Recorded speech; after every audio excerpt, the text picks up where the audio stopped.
Welcome to this press conference at the Royal Swedish Academy of Sciences. Välkommen till den här presskonferensen på Kungliga Vetenskapsakademin. I'm here to tell you that we are on time.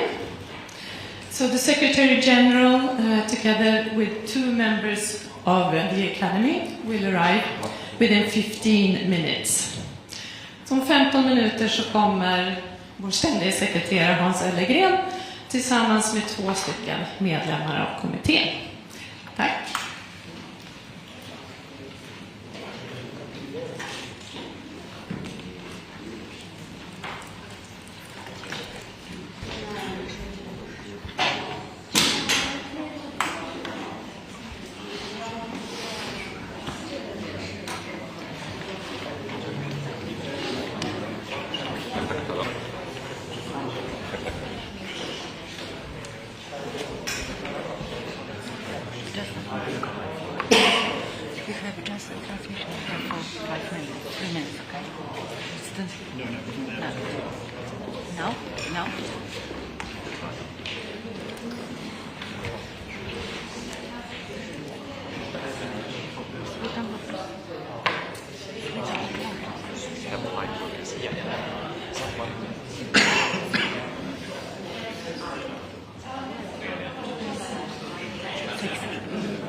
Słyszymy się głośniej wyraźnie.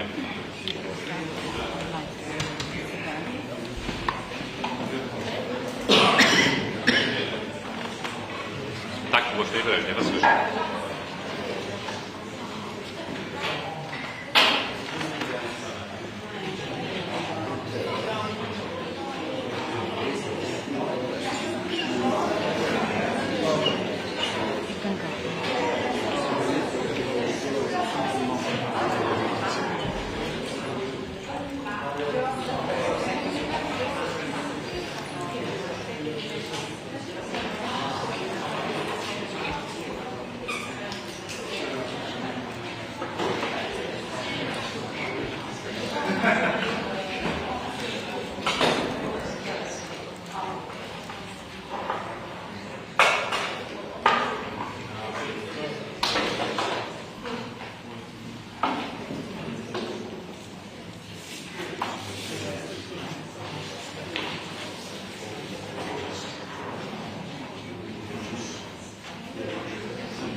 Ja, det.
Napięcie sięga już zenitu tutaj w Szwedzkiej Królewskiej Akademii Nauk. Parę chwil temu usłyszeliśmy o tym, że ta procedura podejmowania decyzji przez Komitet Noblowski, chyba kontaktu z laureatami się zakończyła i punktualnie o 11:45 powinniśmy się dowiedzieć, kto w tym roku otrzyma nagrodę w dziedzinie fizyki. Jeśli chodzi o tą giełdę nazwisk i spekulacje, kto może być w gronie laureatów, to tutaj wszyscy ze szczególnym zainteresowaniem patrzą na takie zestawienia oparte na liczbie cytowań, ponieważ w ubiegłym roku właśnie w takich zestawieniach na czele wymieniano autorów narzędzia, które umożliwia badanie struktur białkowych przy pomocy algorytmów sztucznej inteligencji i rzeczywiście to przewidywanie się sprawdziło. Wprawdzie w dziedzinie chemii, a nie fizyki, no ale jednak wszyscy dzisiaj też spoglądają w tym kierunku i tutaj co ciekawe, w tym zestawieniu pojawia się taki wątek, o którym wspominał w studiu profesor Andrzej Jędzielski, czyli wątek związany z poszukiwaniem życia poza Ziemią, bo tam pojawia się nazwisko profesor Ewiny van Wiszek, holenderskiej badaczki zasłużonej właśnie w badaniach dziedziny astrochemii, która wiąże się z poszukiwaniem tych śladów życia na planetach pozasłonecznych. Więc astrofizyka jest tutaj w gronie potencjalnych zainteresowań, potencjalnie giełdzie nazwisk noblistów, ale nie tylko, bo jeżeli chodzi o te cytowane najczęściej prace, to tutaj także bardzo często mówi się o komputerach kwantowych.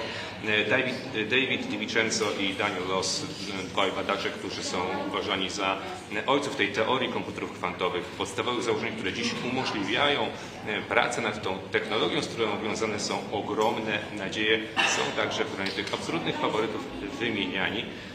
Poza tym, jeżeli chodzi też o taką sferę technologii, które już zmieniają nasze życie, to mowa jest też o możliwości przyznania nagrody badaczom związanym z tak zwaną transformacją falkową. To jest matematyczna metoda analizy sygnału, która jest szeroko wykorzystywana w metodach kompresji danych, czyli takich, które wykorzystujemy wszyscy do zdjęć, filmów, wideo czy nagrań audio na naszych komputerach, na naszych smartfonach, w istocie na wszystkich niemal urządzeniach, które wykorzystujemy. To też zwraca uwagę na jeden istotny aspekt, bo akurat Nagroda Nobla z fizyki jest jedyną, która jest przyznawana nie tylko za odkrycie, ale także za wynalazki, zgodnie z ostatnią rolą Alfreda Nobla, więc być może właśnie takie odkrycie, które jest związane z jakimś praktycznym wynalazkiem, technologią, która zmienia bądź może zmienić nasze życie, zostanie nagrodzone. Tak wyglądają te tematy, które najczęściej gdzieś tu w kuluarach są wymieniane. Co z tego się sprawdzi? Przekonamy się dosłownie za kilka minut.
Välkomna till Kungliga Vetenskapsakademin och den här presskonferensen då vi ska presentera årets Nobelpris i fysik. Welcome to the Royal Swedish Academy of Sciences and this press conference where we will present this year's Nobel Prize in Physics. We will keep to our tradition and start in Swedish and then continue the presentation in English. And you are of course welcome to ask questions later on in either language. Jag heter Hans Ellegren och är ständig sekreterare här på Kungliga Vetenskapsakademin. På min ena sida sitter professor Olle Eriksson, ordförande för Nobelkommittén i fysik. Och på andra sidan professor Göran Johansson, ledamot av Nobelkommittén för fysik och sakkunnig inom ämnet. My name is Hans Ellegren. I'm Secretary General of the Royal Swedish Academy of Sciences. To my right is Professor Olle Eriksson, Chair of the Nobel Committee for Physics. And to my left, Professor Göran Johansson, member of the Nobel Committee for Physics and one of the experts in this field. Årets pris handlar om att möta kvantmekaniken på ny skala. This year's prize is about encountering quantum mechanics on a new scale.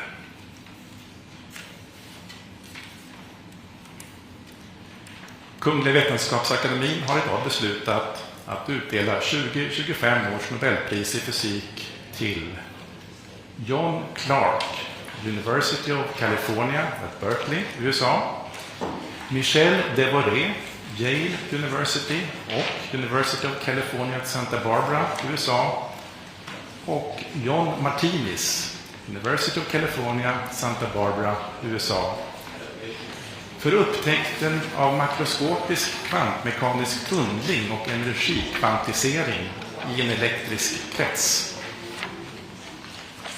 The Royal Swedish Academy of Sciences has today decided to award the 2025 Nobel Prize in Physics to John Clark, University of California at Berkeley, USA, Michel Devoré, Yale University and University of California at Santa Barbara, USA, and John Martinis, University of California at Santa Barbara, USA, for the discovery of macroscopic quantum mechanical tunneling and energy quantization in an electric circuit. Professor Eriksson will now give us a short summary of the prize. Please. This year we celebrate the centennial anniversary of the discovery of quantum mechanics and the seminal publication of Werner von Heisenberg. This is a theory of the microcosmos, that of atoms and electrons, and there is no advanced technology used today that does not rely on quantum mechanics and quantum physics. Examples are easy to find in the room: mobile phones, computers, cameras, and the fiber optic cables that connect our world. Quantum mechanics stands on several pillars, most prominently the energy quantization and the quantum mechanical tunneling phenomenon. This year's Nobel laureates have shown experimentally in studies published in the mid-1980s that quantum mechanical effects are found in new vistas outside of the realm of the microcosmos, hence embracing macroscopic objects. Thank you, Olle. And Professor Johansson, can you give us a more in-depth presentation of this year's prize? Yes, thank you.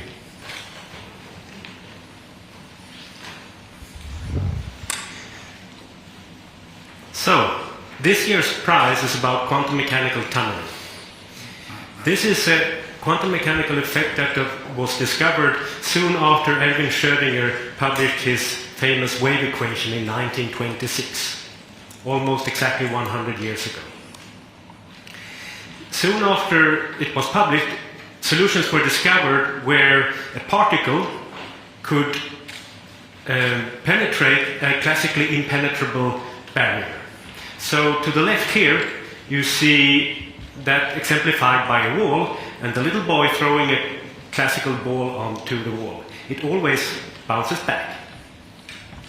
However, quantum mechanical particles can sometimes appear on the other side of this classically impenetrable wall, and it is as if it dug a small tunnel through the barrier.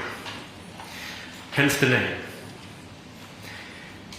Soon after tunneling was discovered, it was also discovered that it's not only an astonishing theoretical prediction, it also has practical implications in the subatomic world. So to the left, you see a big nuclei, lots of protons and neutrons, and so-called alpha decay of this nuclei can be explained by the fact that the alpha particle, 2 neutrons and 2 protons, is bound, it's part and bound to the nucleus by a barrier. And classically, it would never ever leave the nucleus. However, due to quantum mechanical tunneling, it can appear outside of the nucleus, and thus you have radioactive decay. And the fact that it's quantum mechanical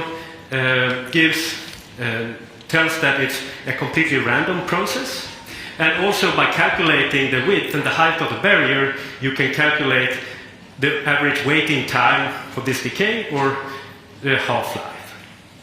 So, we understand that quantum mechanical tunneling is important in the subatomic world. However, can we observe larger systems that tunnel? This was a question raised by Nobel laureate Anthony Leggett in 1978. He suggested that it should be possible to observe something called macroscopic quantum tunneling in a superconducting circuit. So how should we understand this? Well, in the upper picture here, you see a normal conductor. In the normal conductor, the electrons are very individual. They are fermions, and they are very easily distracted. So if you push a current through this conductor, the electrons are easily distracted, and there is resistance. Thus, you always get the voltage across this conductor. In the second picture, you see how a superconductor works. Here, the electrons take each other 2 and 2 by the hand, and then it's much harder to distract them.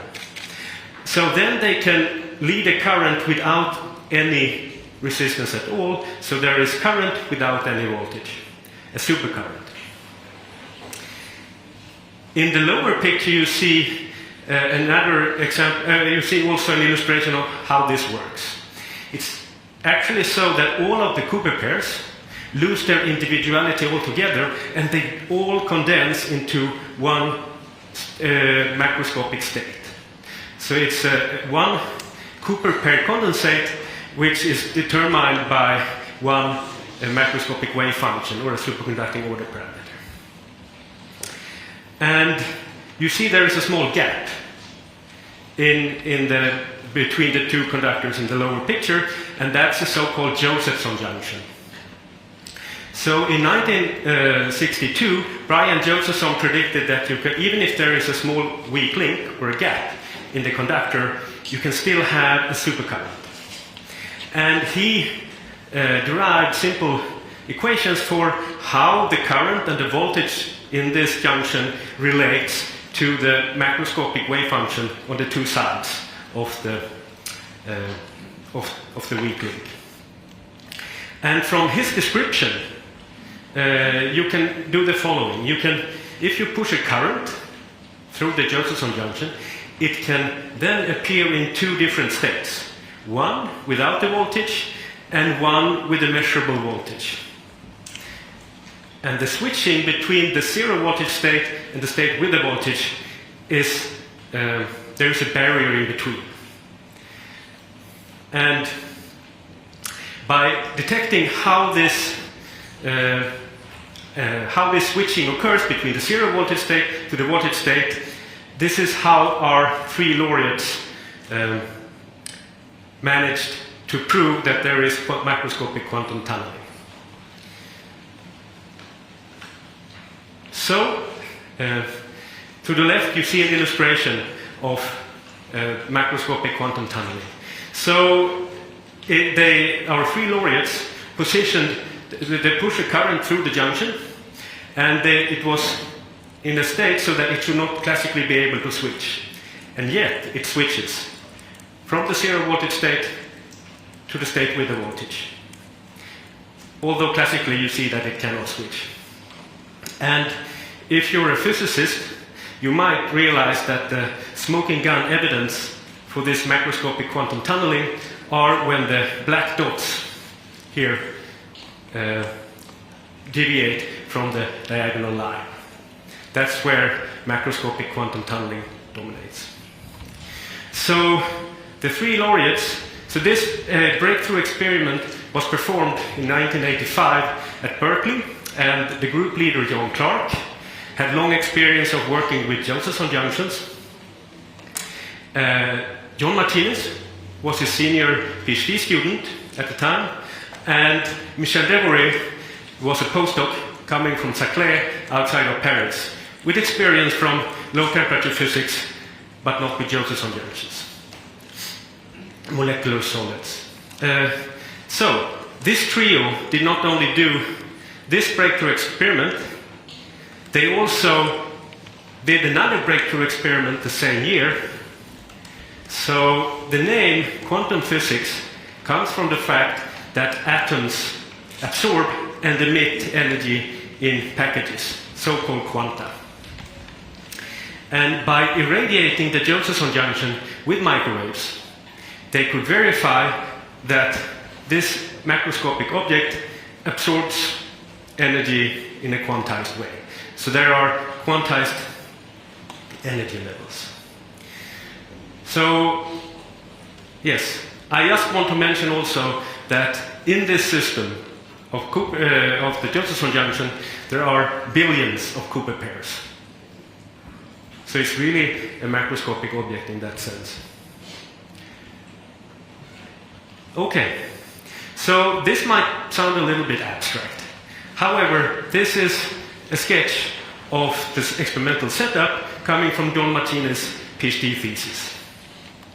So you see the scale bar to the right, 1 centimeter, and there you see the silicon chip with superconducting wires, and the Josephson junction is exactly where the 2 wires meet. You apply the current to the left at the power connector, and then you measure the voltage at the same place. And when you radiate with microwaves, you do that in the microwave contact on top. Then you also see there's a copper tubing and a copper powder inside, and that's a newly developed filter for this experiment that isolates the Josephson junction extremely well from the environment, which you need because these quantum effects are very sensitive to interaction with the environment. And I think to make it even a little bit less abstract, I also want to show you a modern quantum chip. So the silicon chip is the square in the middle here. There are superconductors on top. And then there are 9 artificial atoms on this chip. And you can see them with your naked eye.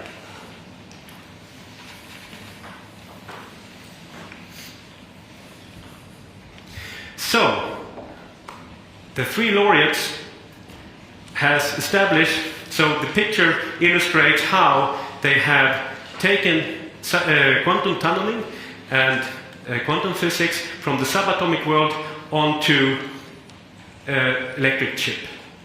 So now we had 40 years of lots of groups in the world exploring quantum physics on a chip, engineering artificial atoms, exploring quantum physics in regimes which are hard to get to with natural atoms, because you can engineer these artificial atoms.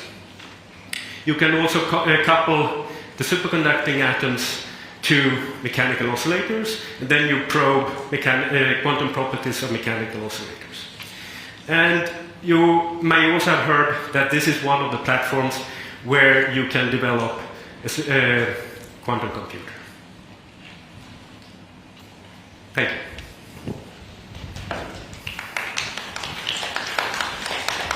Thank you, Göran. Do we have Professor Clark with us on the phone?